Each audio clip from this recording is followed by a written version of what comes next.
بسم الله الرحمن الرحيم الحمد لله رب العالمين والصلاة والسلام على المبعوث رحمة للعالمين نبينا محمد وعلى آله وأصحابه أجمعين وبعد. السلام عليكم ورحمة الله وبركاته.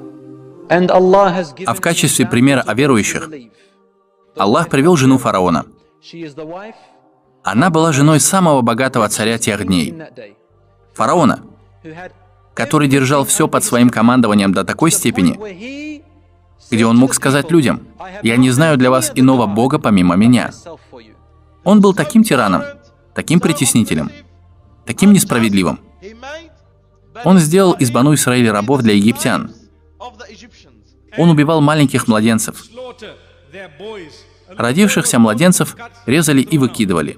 Он оставлял в живых маленьких девочек. И у этой его жены были во владении все дворцы. Все было у ее ног. Ей лишь стоило щелкнуть пальцами, и ей доставляли того, чего она желала. Аллах Пречистый Всевышний в качестве примера привел одну королеву из королев этого мира, которая имела все, о чем вы пожелаете в свое время. Если бы она жила сегодня, она была бы самой богатой и самой влиятельной женщиной на этой земле. Аллах Пречистый Всевышний в качестве примера привел верующую. Была ли она примером лишь для верующих женщин? Нет, она есть пример и для верующих мужчин, и для женщин, и для всех верующих, вплоть до окончания дней. Ее имя было Асия бинт Музахим. Аллах упоминает о ней в Коране, но не называет ее имени. Что это должна быть за женщина, которая удостоилась быть упомянутой Аллахом в Коране? Пророк, мир ему и благословение, сказал: мужчин, которые были лучшими, было множество, но женщин, которые были лучшими, было всего 4. Пророк, мир ему и благословение, сказал: этими 4 были Марьям бинт Аймран, Асия, жена фараона, Хадиджа и Фатима. Тем не менее, когда мы говорим об Асии, да будет доволен ею Аллах, это абсолютный феномен, поразительная женщина. Несмотря на то, что она была замужем за фараоном, и если мы посмотрим на ее биографию, мы не найдем многое о ней. Единственная вещь, которую мы знаем о ней, это то, что она была, по-видимому, очень красивой женщиной, которая происходила из богатой семьи. Ее брак с фараоном был устроен по их традициям. Как мы видим, Асия, мир ей, была очень благородной женщиной. Позвольте мне вернуть вас обратно ко времени рождения Мусы, мир ему. Когда Мусу, мир ему, мать поместила в маленькую корзину, она пустила ее по реке Нил, попрощавшись со своим ребенком. Эта деревянная коробка плыла по волнам реки Нил. Аллах Пречистый Всевышний направил эту деревянную коробку прямо к берегу дворца фараона. И ее подобрали. Одна из рабынь жены фараона. Затем горничные этого дворца принесли эту корзину с малышом Кассией, жене фараона. Она взяла этого младенца, и этот младенец был абсолютно благочестивым, абсолютно невинным. Она взяла Мусу, затем поцеловала Мусу. Аллах Пречистый Всевышний вложил любовь к этому благородному ребенку в сердце этой праведной женщины. Эта любовь была любовью, которую Аллах помещает в сердце матери к своему ребенку. Она сказала: «Усладой для моих и твоих глаз будет он, нельзя убивать его, и мы возьмем его в качестве усыновленного сына, потому что они не могли иметь никаких детей». Сказано, что фараон сказал: «Он будет усладой для твоих глаз, но мне он не нужен для утешения моих глаз». Я имею в виду, что фараон убивал налево и направо детей Бану Исраиль, но Аллах Пречистый Всевышний оказал некоторую поддержку Мусе во дворце фараона. Вы не знаете, кто будет солдатами Аллаха.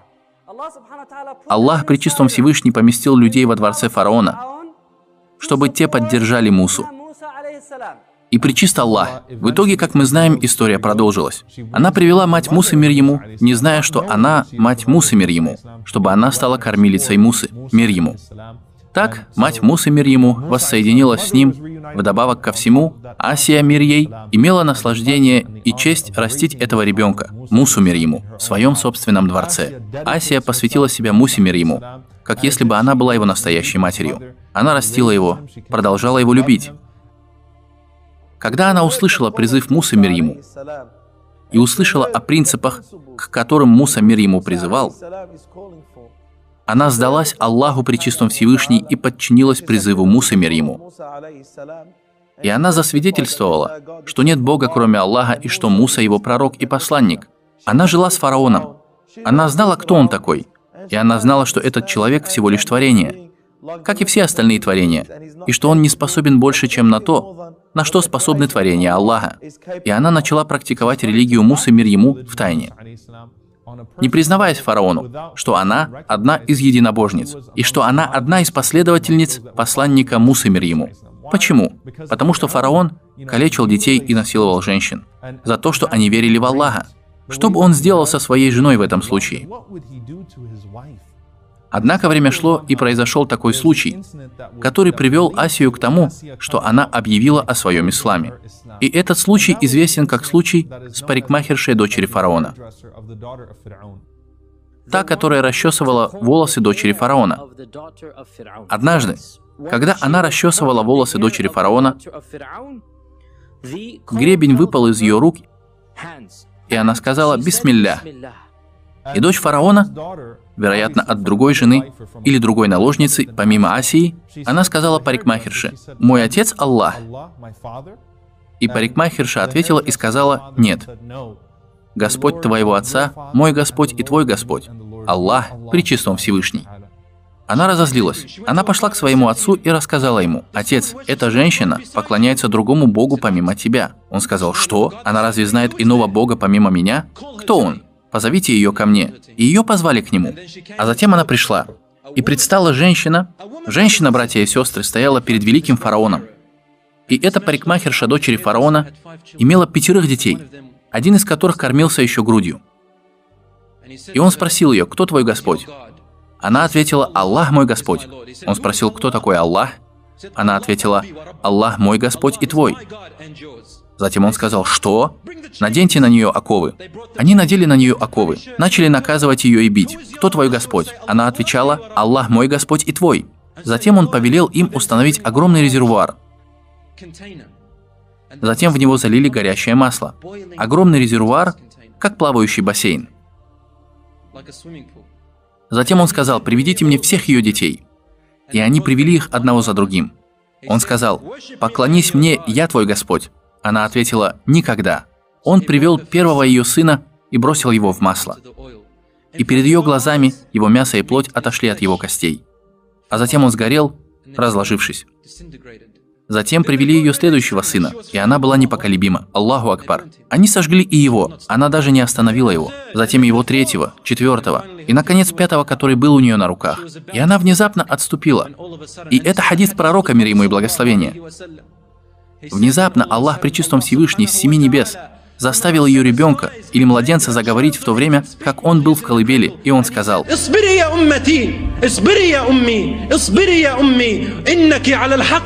«Будь терпелива, мать моя, ты на истине. Аллах обещает тебе рай. Продолжай, мать». А затем они бросили ее сына в кипящее масло.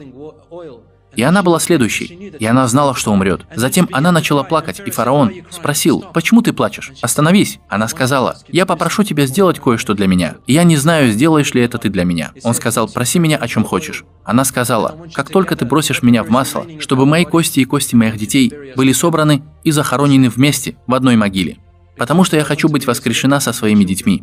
Я хочу войти в рай со своими детьми.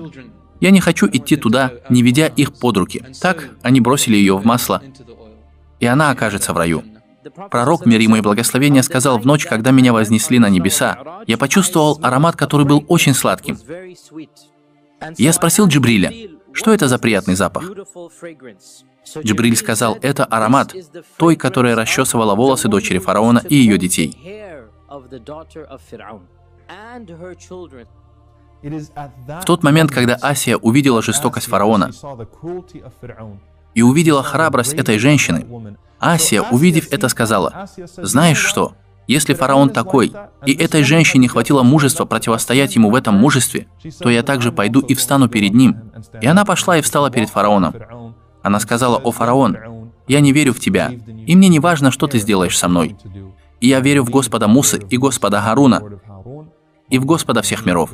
Он был шокирован. Он сказал: «Ты ведь знаешь, что я с тобой сделаю?» Она ответила: «Я знаю. Мне все равно». Субханаллах. Фараон истязал Асию по максимуму, чтобы отвернуть ее от следования Мусе мир ему. Но она отказалась. Она знала, что Аллах, свят Он и велик, более достоин поклонения. Так фараон приказал своим солдатам привести свою жену.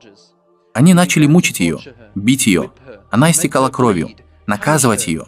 Но она была непоколебима, братья и сестры. В хадисе передается, что он подвесил ее на потолок цепями за ее грудь. Так он ее мучил. И она плакала. Мир ей от боли. Асия продолжала настаивать и упорствовать на поклонении Аллаху, свят Он и велик, пока он не приказал своим людям распять ее. Они забили гвозди в ее ладони. Они забили гвозди в ее колени. Асия продолжала настаивать под всем этим давлением, под всеми этими пытками, истязательствами и наказаниями. Асия не обернулась вспять, даже не подумала обернуться вспять. Она думала лишь о том, что Аллах приготовил для нее. Так фараон притащил эту женщину, Асию бинт Музахим, и Асия бинт Музахим росла всю свою жизнь как королева. Ее никогда не постигали беды, не постигали неудобства, на нее никогда не поднимали даже палец. Все, о чем она мечтала в жизни, она говорила просто горничным это сделать. И фараон притащил ее в пустыню, связал ее, пытал ее, лишил ее воды, лишил ее еды, лишил ее чести, ее достоинства, раздел ее, свою собственную жену. И дочь фараона, и наложницы, и другие жены смеялись над ней. У нее не было поддержки, ни одного человека, который бы любил ее, поддержал ее, потому что Мусы, мир ему, не было там. Ее горничные молчали, потому что не хотели быть убитыми. И когда все это происходило, она посмотрела на небеса и сказала: «Господи, возведи для меня дом в раю возле Тебя, ближе к Тебе. Спаси меня от фараона и его деяний, и спаси меня от несправедливых людей».